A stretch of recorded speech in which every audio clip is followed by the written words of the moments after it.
Muito bem, eu quero compartilhar com você um assunto da mais alta importância, um assunto atual, necessário, vital, que atinge praticamente a todos nós.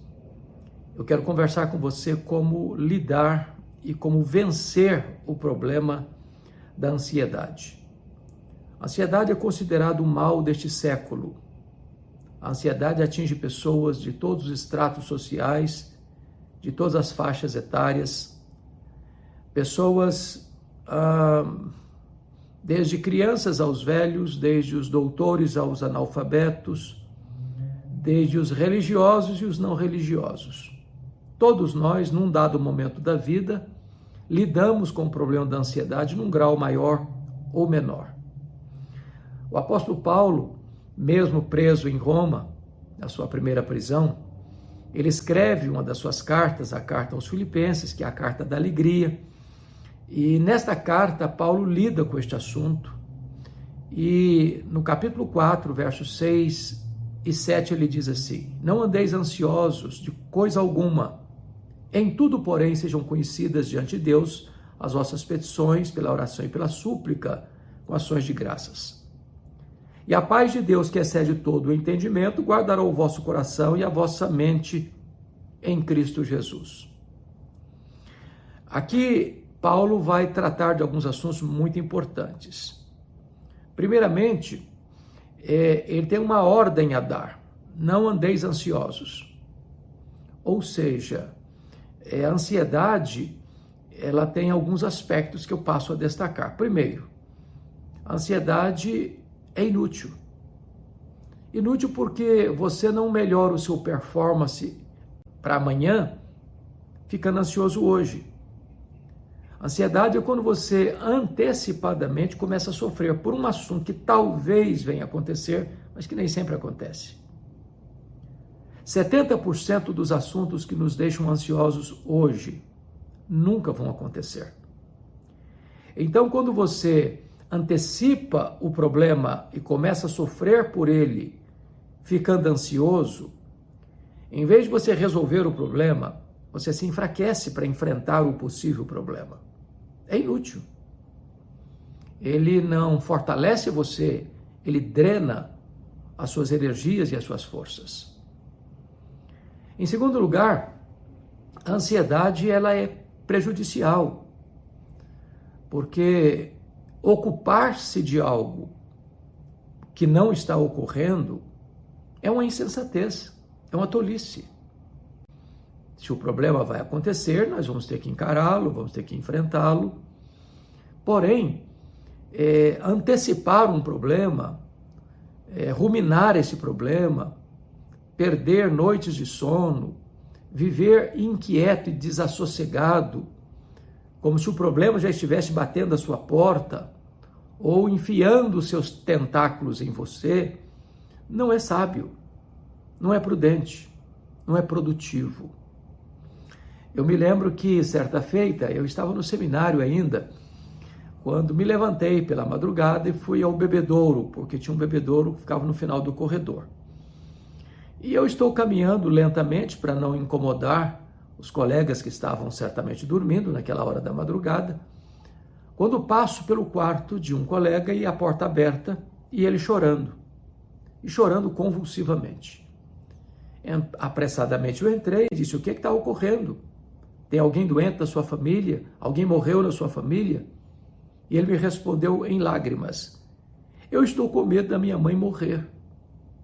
Eu falei: mas em que hospital ela está internada? Qual o problema? O que houve? Algum acidente? Não. Ela não está doente, não. Eu só estou com medo. Ela morreu um dia. Eu disse: mas rapaz, deixa sua mãe viver, ué. Ô, gente, isso tem mais de 40 anos. E a mulher está viva até hoje. Aquele rapaz estava sofrendo antecipadamente por um possível problema, por uma possível situação de ficar órfão de mãe. E ele estava sofrendo desnecessariamente, a sua mãe estava saudável. Quantas pessoas que sofrem assim, que geram um problema, que inventam um problema, que nutrem o sofrimento, a angústia, a preocupação, como se o problema já estivesse ocorrendo. Quando Jesus trata desta matéria, lá em Mateus 6, ele disse que a ansiedade, além de ser inútil e ser prejudicial, ela é também um sinal de incredulidade. Os gentios que não conhecem a Deus é que se preocupam com todas essas coisas, que comeremos, que beberemos, com que nos vestiremos. Vós, porém, disse Jesus, deveis buscar em primeiro lugar o reino de Deus e a sua justiça, e as demais coisas vos serão acrescentadas. Em outras palavras, eu fico ansioso quando eu duvido ou não creio que Deus é suficientemente bom, bondoso, poderoso para cuidar da minha vida. Eu fico ansioso quando eu não creio que Deus vai cuidar de mim. Quando eu duvido da providência divina. O apóstolo Paulo diz, não andeis ansiosos. E Jesus está aqui afirmando para nós que a ansiedade é um ato de incredulidade. Os gentios que não conhecem a Deus é que se preocupam. Nós, os filhos do reino, devemos buscar em primeiro lugar o reino de Deus e a sua justiça, sabendo que as demais coisas nos serão acrescentadas. Agora, voltando para Filipenses 4:6, Paulo diz assim, não andeis ansiosos de coisa alguma. Não é de alguma coisa, é de coisa alguma. Ou seja, há circunstâncias fáceis, há provações leves e há provações médias e pesadas. Há situações que passamos como que de avião supersônico, há tribulações que nós passamos de Fórmula 1, há tribulações que nós passamos rapidamente, como um carro bem veloz, há outras que nós passamos correndo, outras andando, outras até engatinhando. Então há provações de diversos matizes.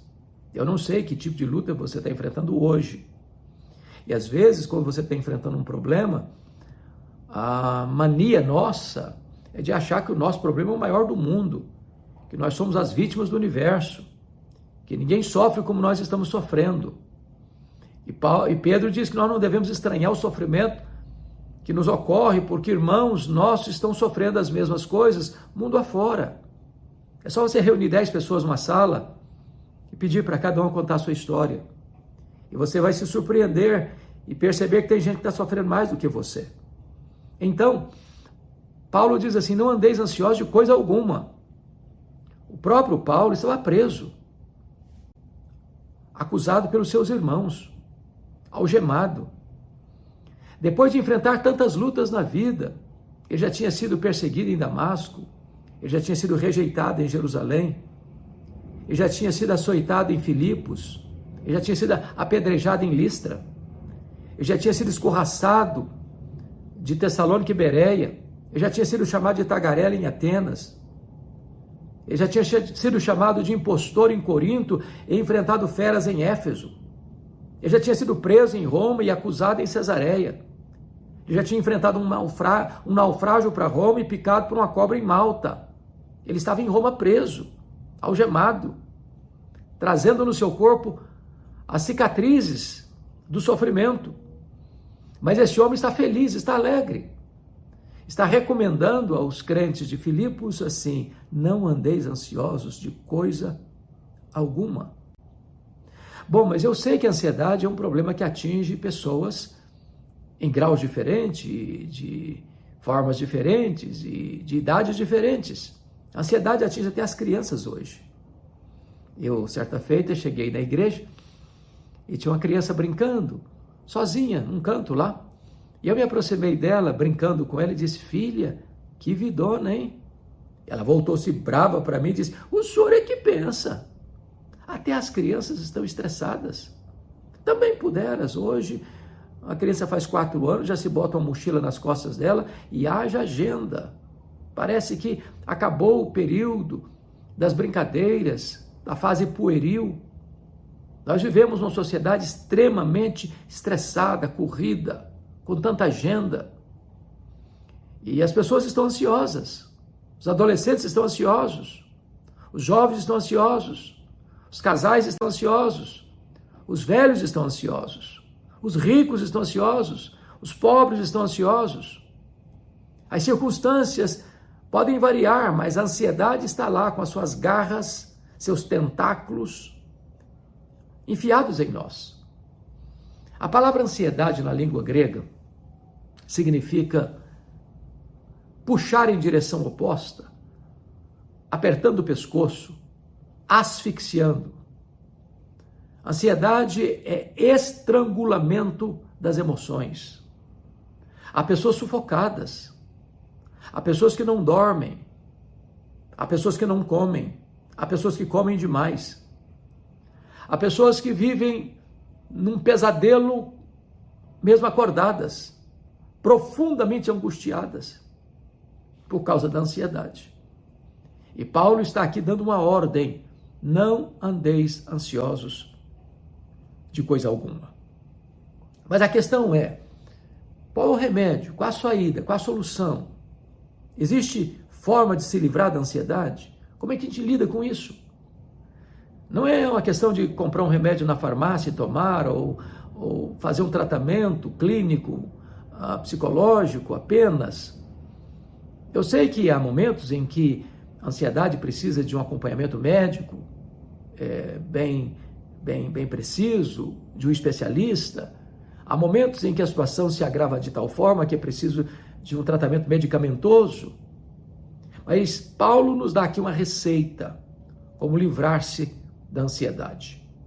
Ele diz assim: não andeis ansiosos de coisa alguma, em tudo, porém, sejam conhecidas diante de Deus as vossas petições, pela oração, pela súplica, com ações de graças. Paulo está aqui nos mostrando que o remédio mais importante para a ansiedade é a oração. E ele divide a oração em 3 aspectos. A palavra oração aqui traz a ideia de adoração. Ele está falando de adoração, de súplicas e petições, que é a mesma coisa, e de ações de graças, que é gratidão. Então, como é que você resolve o problema da ansiedade? Primeiro, quando você adora a Deus, quando você suplica a Deus, quando você agradece a Deus. Qual é a diferença entre adorar a Deus e dar graças a Deus? Você adora a Deus por quem Deus é e você dá graças a Deus por aquilo que Deus faz. Então, eu vou fazer uma oração aqui de adoração. Você adora a Deus por quem Deus é. E você chega diante de Deus e diz: meu Deus, eu quero te adorar, porque tu és o único Deus vivo e verdadeiro, Deus Pai, Deus Filho, Deus Espírito Santo, o Deus autoexistente, o Deus imenso, o Deus infinito, o Deus eterno, o Deus imutável, o Deus onipotente, o Deus onipresente, o Deus onisciente, o Deus transcendente, o Deus soberano. Eu quero te adorar porque tu és bom, fiel, verdadeiro, justo e misericordioso. Eu quero te adorar porque tu és o Deus criador, o Deus provedor, o Deus redentor, o Deus consolador, o Deus da providência. Eu quero te adorar porque tu és a causa e a razão da minha vida, tu és o deleite da minha alma, tu és a minha segurança, tu és a minha paz, a minha alegria, a minha justiça, o meu tesouro, a minha herança. Eu quero te adorar porque tu és a razão da minha vida. Em nome de Jesus, amém. Aí eu termino essa oração e digo assim: oh Deus, mas eu estou tão ansioso. Não combina mais. Não combina mais. Se Deus é tudo isso, e Ele é, se esse Deus é seu Pai, então ou você retira a oração ou retira a ansiedade. Sabe por que nós ficamos ansiosos? Porque nós não conhecemos o Deus que temos.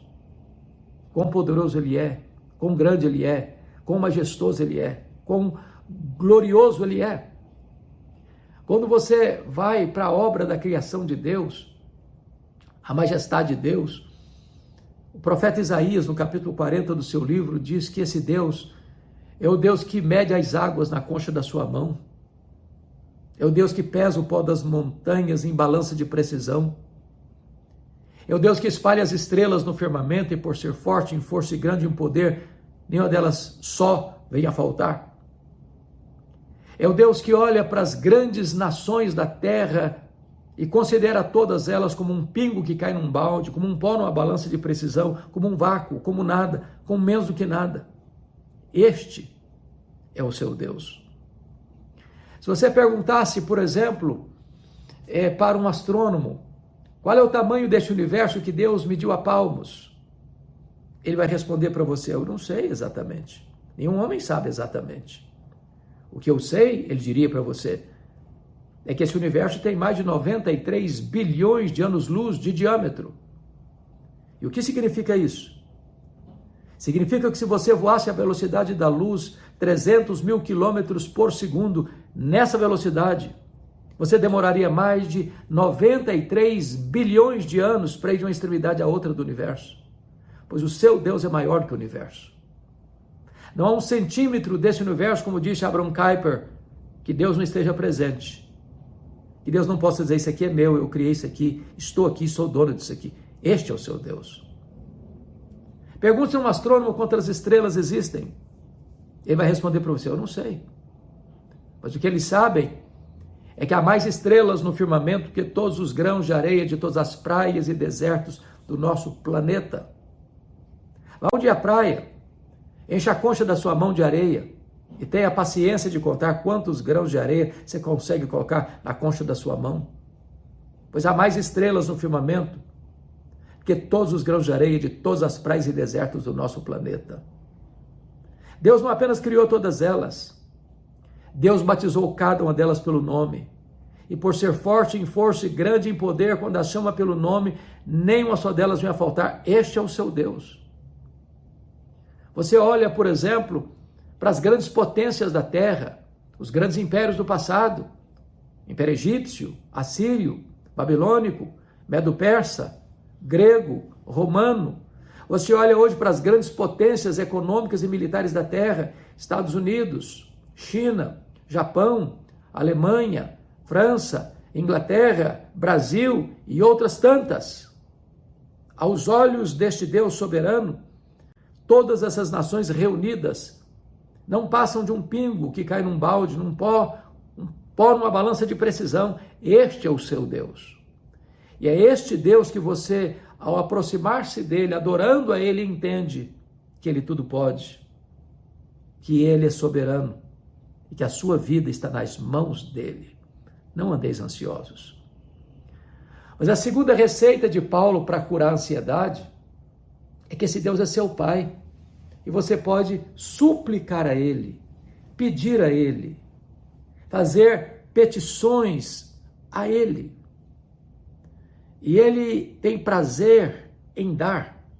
Ele é rico em misericórdia.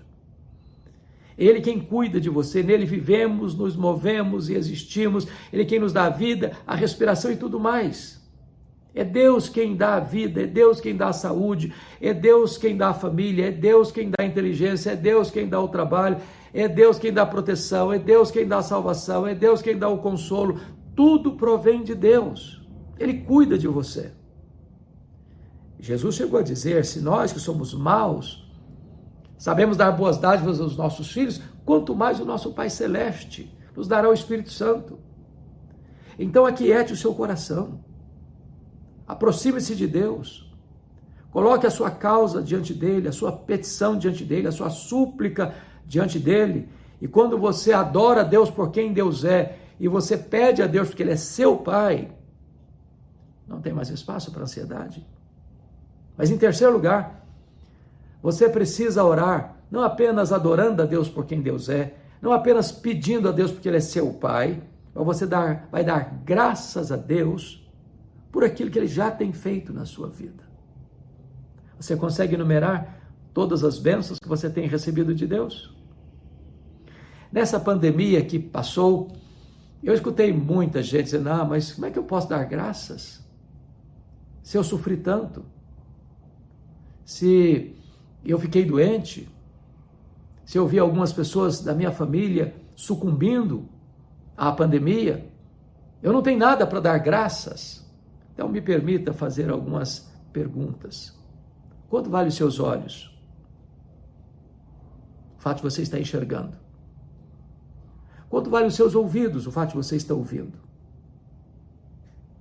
Quanto vale você ter 2 rins que funcionam e você não precisa estar numa máquina de hemodiálise? Quanto vale você ter 2 pulmões que recebem ar, em vez de você estar num respirador entubado? Quanto vale você ter pernas que andam? braços que agem e trabalham. Quanto vale você ter um coração que bombeia sangue para o seu corpo e traz vida para o seu corpo? Quanto vale? Quanto vale você ter um lar, um abrigo, ter onde pousar e chegar? Quanto vale você ter uma cama para você dormir? Quanto vale você ter roupas quentinhas para vestir? Quanto vale você ter pão na sua mesa para comer e ter saúde para saborear o alimento? Quanto vale os seus amigos? Quanto vale a sua família? Quanto vale a sua igreja? Quanto vale você ter seu nome escrito no livro da vida? De você ser membro da família de Deus, filho de Deus, herdeiro de Deus, co-herdeiro com Cristo. Se você parar para observar, tantas bênçãos você já tem recebido. Comece a dar graças, para de murmurar, para de reclamar. Quando você começa a dar graças, não tem mais espaço para ansiedade. E é o que Paulo vai dizer no versículo seguinte, Filipenses 4:7, ele diz: e a paz de Deus, que excede todo entendimento, guardará o vosso coração e a vossa mente em Cristo Jesus. Em vez de ansiedade, tem paz. Não é uma paz de cemitério, ausência de problema. Não é uma paz postiça, adquirida no vapor do álcool, das drogas, uma viagem colorida, mas que escraviza, uma viagem sem volta. Não é uma paz momentânea, de uma circunstância favorável naquele momento. É a paz de Deus, que o mundo não conhece, que o mundo não pode dar, que o mundo não pode tirar. E essa paz é tão profunda, é tão gloriosa, é tão bendita, que ela excede qualquer compreensão humana. A paz de Deus que excede todo o entendimento. Ou seja, mesmo nas horas mais críticas da vida, mesmo nas horas mais doídas da história, quando a sua alma está como que oprimida pelo sofrimento, quando o seu peito está sendo fuzilado pela dor, quando as lágrimas quentes rolam em seu rosto, você desfruta dessa paz. Mesmo nas circunstâncias mais carrancudas da vida, nos vales mais escuros da vida, ainda essa paz está lá, segurando você, sustentando você.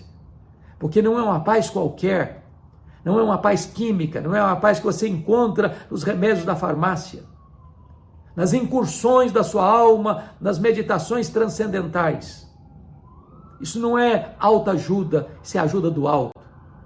É a paz que vem do céu, é a paz que emana de Deus, é a paz que excede todo o entendimento, que vai guardar seu coração e a sua mente. A ideia de guardará é muito interessante porque é montar guarda, montar sentinela. É como ao você adorar, pedir e agradecer a Deus, então a ansiedade vai embora. E Deus então coloca uma grande muralha de proteção, de sentinelas armados ao redor da sua mente, da sua cabeça e do seu coração. Sabe por quê? Porque a ansiedade é um pensamento errado. A ansiedade é um sentimento errado. Então é preciso que você receba essa paz como sentinela para guardar sua mente, seus pensamentos. Quando seus pensamentos começarem a oscilar, você vai entender que Deus é Deus, que Ele é seu Pai, e que Ele tem feito bem a você. E então a sua mente vai ser realinhada diante desta verdade. Seus sentimentos podem estar aí oscilando, numa gangorra emocional, um zigue-zague emocional. Um dia animado, um dia desanimado, um dia alegre, um dia triste, um dia para cima, outro dia para baixo. Mas quando você começa a entender quem Deus é, o que Deus faz por você e como Deus cuida de você, então seus sentimentos vão estar alinhados e assegurados dentro desta verdade bendita. Não mais ansiedade, mas paz. Me diga aí você, como é que você está? Ansioso? Com medo? Angustiado? Aflito? Não tem conseguido dormir? Tem medo do amanhã? Você fica atraindo problemas, sofrendo por eles antes deles acontecerem? Você pode experimentar a graça de Deus, o remédio divino, a cura divina para a sua ansiedade.